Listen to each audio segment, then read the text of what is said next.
सबसे ज़्यादा कंट्रोवर्शियल क्या चीज़ें लगी आपको सचिन के टाइम पे? जैसे एक जो मुझे याद है वो तो थी उनकी 100th सेंचुरी। तो 280 मारा था इंडिया ने, और उस एरा में 280 बांग्लादेश में चेज कर जाए चांसेस कम थे, क्योंकि बांग्लादेश की विकेट्स उतनी बैटिंग फ्रेंडली विकेट्स नहीं होती, क्योंकि ओडीआईज नहीं होंगे आगे जाके, टेस्ट मैचेस वैसे कम होते जा रहे हैं, चांसेस ही नहीं है कि वो T20 में आप 100 तो नहीं देख रहे हैं। मैं इसलिए बहुत एक चीज़ का रिग्रेट करता हूँ कि शायद मे बी सेमीफाइनल में जहाँ वो 85 जहाँ 4 कैच पाकिस्तान ने छोड़े ही थे, वहाँ एक लास्ट में छोड़ वो एक और छोड़ के 100 ही करा देते, तो तेंदुलकर का एक मतलब खत्म होता, मीडियम पेस भी कर लेते थे, in swing, out swing, leg spin, off spin, हर कुछ कर लेते थे, सब कुछ कर लेते। और आपने बड़ा अच्छा पॉइंट है मैं किया कि हमने उनकी बॉलिंग देखे ना आप, ईडन गार्डन्स में उनकी बॉलिंग परफॉर्मेंस इंपॉर्टेंट थी, उन्होंने 3 विकेट्स ली। उनका जो क्रिकेटिंग ब्रेन था वो that was way ahead of its time, जिस वजह से अगर आप उनको बॉलिंग भी देते थे। और वो लेफ्ट हैंडर है, पता है सचिन लेफ्ट हैंडर है।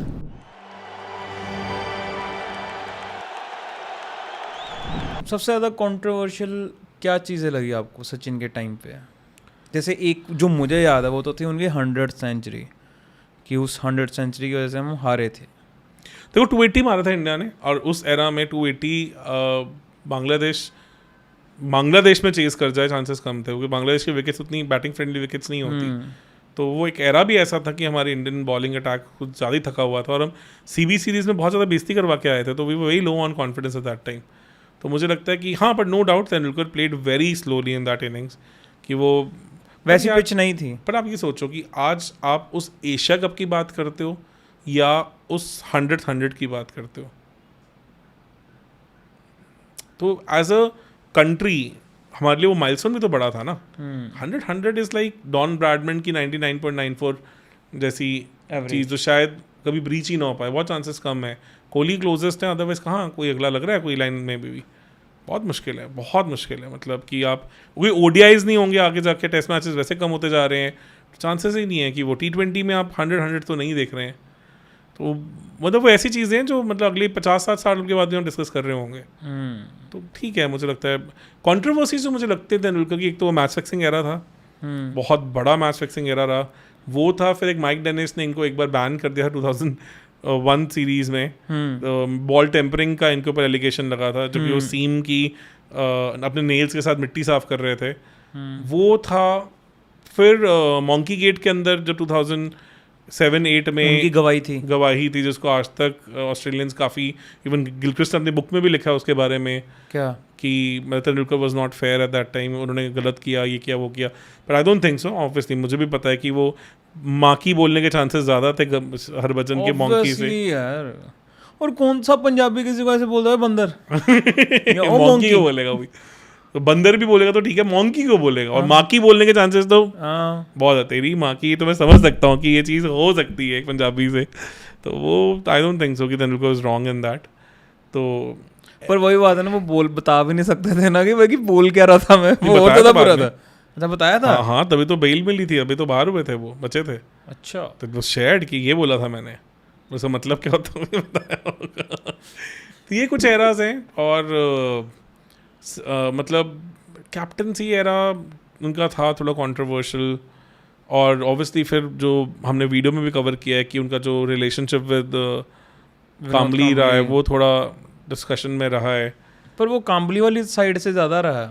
हाँ, बट वही मतलब वो एटलीस्ट, अदरवाइज तो यार बहुत फ्लॉलेस करियर रहा है उनका, उन्होंने काफ़ी अच्छा किया है। थोड़ा मुझे लगता है कि अगर वो वर्ल्ड कप वाली नाइट पे अपना अलविदा बोल जाते 2011, तो शायद वो बहुत बड़ी लेगेसी के साथ जाते।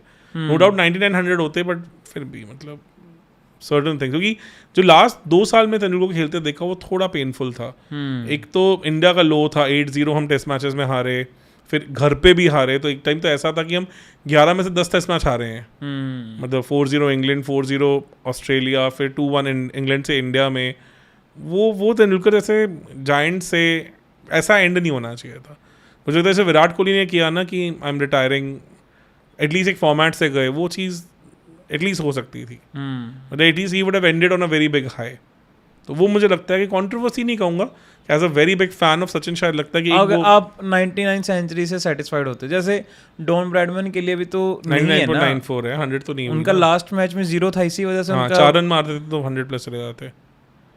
तो वही मैं कह रहा हूँ, वो उतना फ्लॉड चल सकता था, मैं इसलिए बहुत एक चीज़ का रिग्रेट करता हूँ कि शायद मे बी सेमीफाइनल में जहाँ वो 85 जहाँ 4 कैच पाकिस्तान ने छोड़े ही थे 90 वहाँ एक लास्ट में छोड़ वो एक और छोड़ के 100 ही करा देते तो तेंदुलकर का एक मतलब खत्म होता। खाता। फिर मुझे लगता है शायद वो अलविदा कह भी देते। मेरे को भी लगता है वो शायद 100 सेंचुरी के लिए रुके।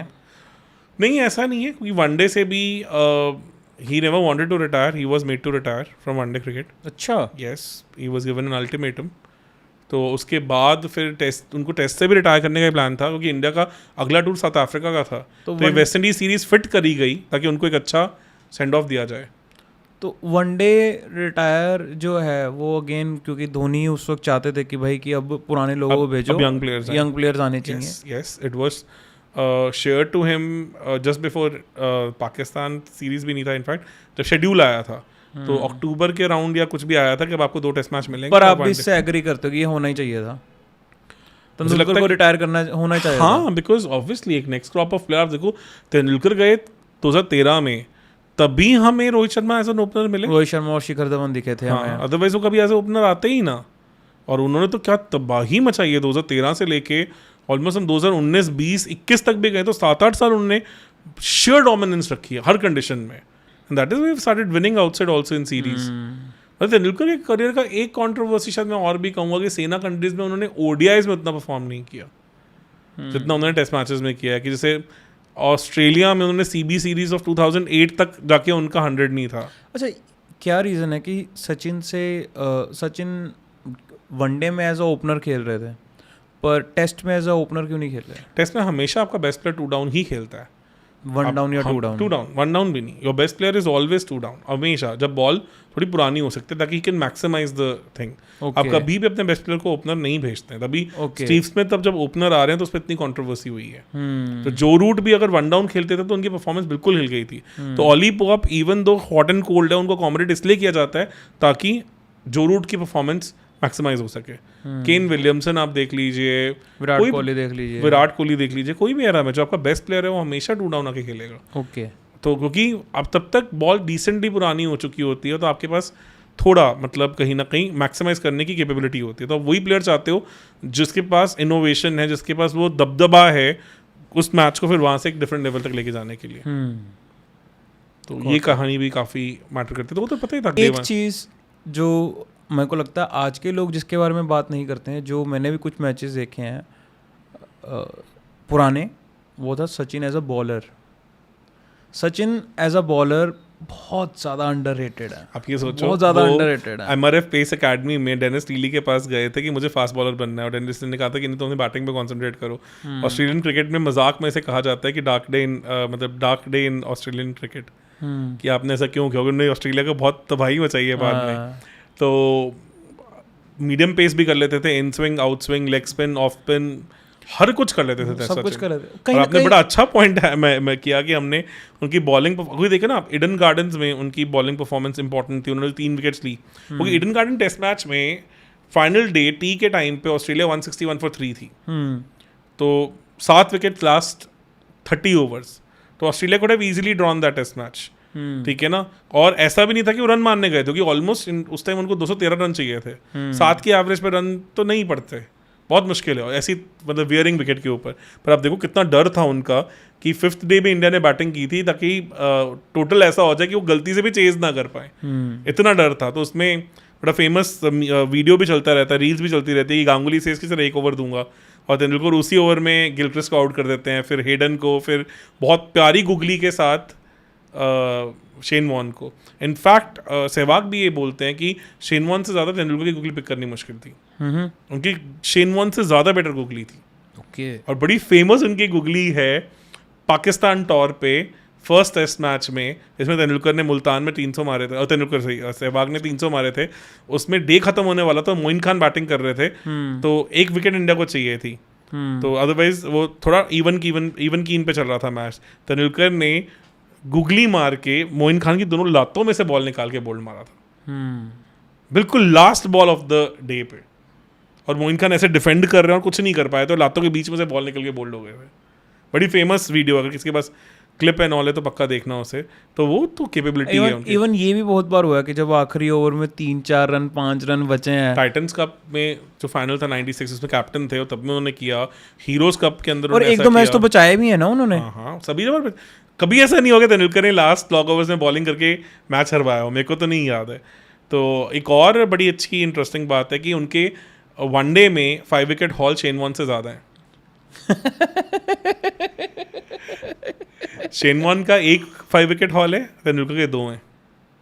शेन वॉर्न का वनडे में है ही नहीं, एक ही 5 विकेट हॉल बस। वो एज अ वनडे बॉलर इतने बढ़िया नहीं थे। क्या बात कर रहे हो यार, सेमीफाइनल्स जितवाए हैं उन्होंने, फाइनल जितवाए हैं, पर उन्होंने ज़्यादा 5 विकेट हॉल नहीं लिए क्योंकि ऑस्ट्रेलियन बॉलर्स छोड़ते नहीं थे ना। छोड़ते, विकेट ही नहीं छोड़ते। बाकी भी तो खा जाते थे ना, मैकग्राथ हो गए। उनकी 4 विकेट हॉल्स तो बहुत है उनके। अच्छा, बट वो बचती नहीं थी उनके वो तो लिए। 99 के वर्ल्ड कप के सेमीफाइनल फाइनल दोनों में उनकी 4 विकेट हॉल थी। ओके। तो ये उसके बाद उनसे पहले उनका इवन 96 की सेमीफाइनल में 4 विकेट हॉल था। तो बड़े प्लेयर तो थे ही। और दोनों 5 विकेट हॉल सचिन के कहाँ आए हैं? बता दो आप। ओके। दोनों कोची में। पहला आया था 98 सीरीज में जब वो ऑस्ट्रेलिया इंडिया आई थी, तो कोची में वनडे था, उसमें जडेजा ने भी 100 स्कोर किया था, आई थिंक अजहर ने भी शायद 100 स्कोर किया था, इफ आई रिमेंबर।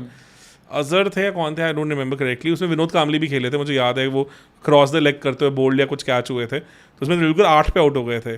तो जब इंडिया ने 300 प्लस स्कोर किया था और ऑस्ट्रेलिया वाज क्रूजिंग ईजिली जीत रहे थे, और फिर तेंदुलकर ने अपनी लेग स्पिन से 5 विकेट्स निकाली थी। और एक बार तो हैट्रिक चांस भी आ गया था, और हैट्रिक चांस में हैट्रिक भी आ जाती, कट लगा था, वो 9 मोगिया के पैड्स पे लग के बॉल ऊपर चली गई थी। ओके। पर वहाँ कोई फील्डर नहीं था तो कैच नहीं हो पाया था।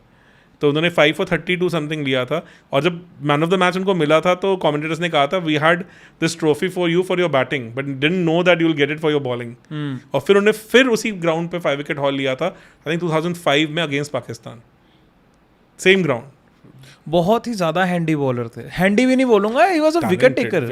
ही could put majority of the domestic leg spinners to shame, इतना उनके पास स्किल था। वो तो उनकी बैक इंजरी और टेनिस एल्बो के कारण उन्होंने 2003-04 के बाद बॉलिंग करनी छोड़ दी। तो जो फिर भी थोड़ी बहुत तो करी है, बहुत रेयर, बहुत कम। मतलब और मुझे उसमें भी वो क्या कहते हैं, ऑफ स्पिन ज्यादा कराते थे, लेग स्पिन भी करते थे, पर हाँ लेग स्पिन तो नहीं किया। कोचिंग में तो उन्होंने 2005 में 5 विकेट हॉल लिया, बट कम कर दी थी काफी, क्योंकि उनके टेनिस एल्बो के कारण उनको डर रहता था। और शुरू में तो वो मीडियम पेस भी करते थे। मीडियम पेस तो मैंने नहीं देखा कभी भी उनको लाइव। अब ये समझो, मीडियम पेस तो मैंने पहले वाली जो उनके मैचेस है ना, उन्हीं में देखा उनको मीडियम पेस कराते हुए। 2001 में जो एक टेस्ट मैच जिसमें माइक डेनिस ने इनको बैन कर दिया था, 3rd टेस्ट मैच हुआ था अनऑफिशियल, क्योंकि इंडिया ने कहा था हम इस मैच रेफरी के साथ खेलेंगे ही नहीं, तो आईसीसी ने उस मैच को अनऑफिशियल कर दिया था डिक्लेयर। उसमें मुझे अच्छे से याद है, clearly remember the visuals, Sachin was able to swing the ball also, और उस विकेट पे साउथ अफ्रीका में बॉल स्विंग नहीं होती है ज़्यादा, और पुरानी बॉल स्विंग की थी उन्होंने, मतलब कि कहीं ना कहीं कह लो कि रिवर्स स्विंग करी थी, और 110-120 की स्पीड पे। और मतलब कमेंटेटर्स बोल रहे थे कि look at this skill this guy has.